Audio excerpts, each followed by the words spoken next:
যদি মুখে একেবারে রুচি না থাকে তাহলে এই ভর্তাটি একবার হলেও বানিয়ে খেয়ে দেখবেন। গরম গরম ভাতের সাথে এত মজা এই ভর্তাটি, আপনারা চাইলে একবার বানিয়ে খেয়ে দেখতে পারেন। আসসালামু আলাইকুম, সবাই কেমন আছেন? আজকে খুব সকাল সকাল উঠেই এই ভর্তাটি বানানোর জন্য সব কিছু রেডি করেছি। এইদিকে আমি শুকনা মরিচ নিয়েছি, আর ঝাল যে যেমন খায় তেমন নিতে পারেন। আর শুকনা মরিচটা আমি একটু বেশি নিয়েছি, কারণ এই মরিচগুলো তেমন কিন্তু বেশি ঝাল না, দেখতে হয়তো একটু ঝাল ঝাল লাগতে পারে বাট খেতে কিন্তু তেমন ঝাল না, তাই আমি একটু মরিচগুলো বেশি নিয়েছি। আর এইদিকে রসুন কেটে নিয়েছি, আর পেঁয়াজ আমি একটু কেটে 4টা পেঁয়াজ আমি এখানে নিয়েছি কেটে কেটে, এগুলো জাস্ট আমি বেটে নেব। আর এখানে আমি পেঁয়াজ কুচি করে নিচ্ছি। আর ওইদিকে আমি শুটকিটাও রেখেছি, শুটকিটা একটু ভিজিয়ে রেখেছি যাতে এটা ধোয়ার সময় অনেক কষ্টটা কম হয়। আর এদিকে আমি পেঁয়াজগুলো কুচি করে নিচ্ছি, আর সব কিছু আমি ভালো করে এখানে ধুয়ে নিয়ে তারপরে কাটাকাটি করেছি। তো এই তো শুটকি দেখতে পেরেছেন, এখানে আমি যে চ্যাপা শুটকি শীতল শুটকি দুইটা মিলিয়ে আমি নিয়েছি। আর আপনারা চাইলে শুধু চ্যাপা শুটকিটাও নিতে পারেন, বাট আমার কাছে এই দুই শুটকি একই রকম স্বাদ লাগে তাই আমি নিয়েছি। এইদিকে মরিচগুলো এখন বেটে নিব। আপনারা ঝাল আসলে যে যেমন খান তেমন নিতে পারেন। তো আমি যেমন করে ভর্তা বানাই সে তেমন করেই ভর্তা বানাবো, বাট শুটকিটা কিন্তু আজকে কাঁচাই থাকবে। আর এদিকে মরিচ আর রসুনগুলো ভালো করে বেটে নিয়েছি, ভালো করে না বাটলে কিন্তু এই ভর্তাটা ভালো লাগবে না। তো ভালো করে বেটে নিলে দ্বিগুণ স্বাদ লাগবে এই ভর্তাটি। তারপর শুটকিটা বেটে নিয়েছি, এক এক করে একেবারে মিহিন করে বেটে নিয়েছি। আর দেখতে পেরেছেন একেবারে মনে হচ্ছিল যে শুটকির ভর্তাই এখানে বানিয়ে ফেলেছি, কিন্তু আসলে এই ভর্তাটাতে এখন খাওয়ার যোগ্য এখনও হয়নি, কারণ শুটকিটা এখনও কাঁচা। তারপর পেঁয়াজগুলো বেটে নিয়েছি, এখানে কিন্তু আমি অল্প পেঁয়াজ এখানে বেটে নিয়েছি, আর বাকি পেঁয়াজগুলো আমি কুচি করে নিয়েছি। তো এই তো বাটাবাটি শেষ, তারপর আমি উঠিয়ে নিয়েছি। আমি বাটাবাটি করার সময় ভাবছিলাম হাতের জানি আজকে কি অবস্থা, আসলে হাত তো ভীষণ রকমের জ্বলছিল পরে, কারণ যেহেতু মরিচ বলে কথা হাত জ্বলবে এটা স্বাভাবিক। তারপর আমরা চুলা ধরিয়ে এখন বসিয়ে দিব। তো ছোট একটি কড়াই আমি এখন বসিয়ে দিব।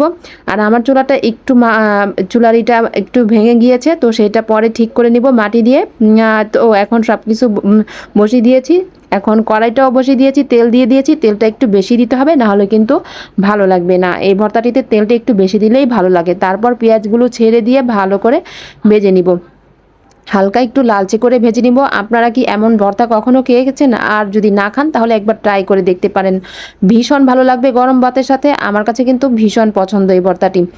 আজকে একটু ভিন্ন রকমভাবে ভর্তা বানিয়েছি, কেমন লেগেছে যদি ভালো লাগে আমার চ্যানেলটিতে একটি সাবস্ক্রাইব করে আসবেন। তারপর আমি এখানে এই তো আমার যে বাটা ভর্তাটি সেটা দিয়ে দিয়েছি, তারপর ভালো করে নেড়ে দিয়েছি। আগুনের তাপটা অনেক উপরে উঠে গিয়েছিল, অনেক বেশি আগুন হয়ে গিয়েছিল। তারপর আমরা চুলার আঁচটা আবার কমানোর চেষ্টা করেছি। এই তো তারপর একটু পানি দিয়েছি, কারণ লেগে যাবে। তারপর আমরা একটু হলুদ গুঁড়ো একটু মরিচের গুঁড়ো দিয়ে দিয়েছি।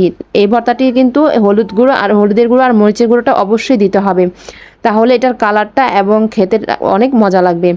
তারপর আমরা ভালো করে নেড়ে চেড়ে দিচ্ছি, যে পর্যন্তটা এটা তেলটা উপরে ভেসে না উঠবে সেই পর্যন্ত আমরা ভালো করে এটা নেড়ে চেড়ে দিব। আর ঘন ঘনই নাড়াচাড়া করতে হচ্ছে, কারণ লেগে যাওয়ার সম্ভাবনা বেশি থাকে এই ভর্তাটিতে। তারপর ভালো করে নেড়ে চেড়ে দিচ্ছিলাম। আর এই তো তেলটা কিন্তু প্রায় উপরে উঠে এসেছে, দেখতে পেরেছেন। বাস্তবে ঘ্রাণটা কিন্তু অনেক সুন্দর, মানে এত মজা এই ভর্তাটি। একবার চাইলে ট্রাই করে দেখতে পারেন, ভীষণ ভালো লাগবে গরম গরম ভাতের সাথে, আর পেট ভরে ভাত খেতে পারবেন। আর আমার যে পেজটি আছে পেজটিতে আপনারা চাইলে একটা ফলো দিয়ে আসতে পারেন। এই তো ভর্তাটি হয়ে গেছে, এখন আমরা নামিয়ে ফেলেছি। নামিয়ে এখন আমরা গরম গরম ভাতের সাথে পরিবেশন করব। কালারটা দেখতে পাচ্ছেন অনেক সুন্দর হয়েছে। তো আমি এইদিকে বাটিতে নিয়ে নিয়েছি, আর কখন ভাত খাবো এই চিন্তা করছিলাম, ভীষণ ক্ষুধা লেগেছিলো ভর্তা দেখে, তো আরও ক্ষুধা লেগেছিলো আমার। তো এখন আমি ভাত খেতে বসে যাব। এই তো লাল লাল ভর্তা আর সাথে গরম গরম ভাত, ভীষণ মজা। কার কেমন লাগছে এখন বলেন? আমি তো ভাত খাচ্ছি, আপনাদের কাছে কেমন লাগছে? অন্য কেউ ভাত ভর্তা দিয়ে খেলে আমার কিন্তু অনেক খারাপ লাগে, মনে হয় আমি খাই বসে বসে। তো তেমনি মনে হয় আপনাদেরও লাগছে। তো কেমন লেগেছে ভর্তাটি অবশ্যই কমেন্ট করে জানাবেন।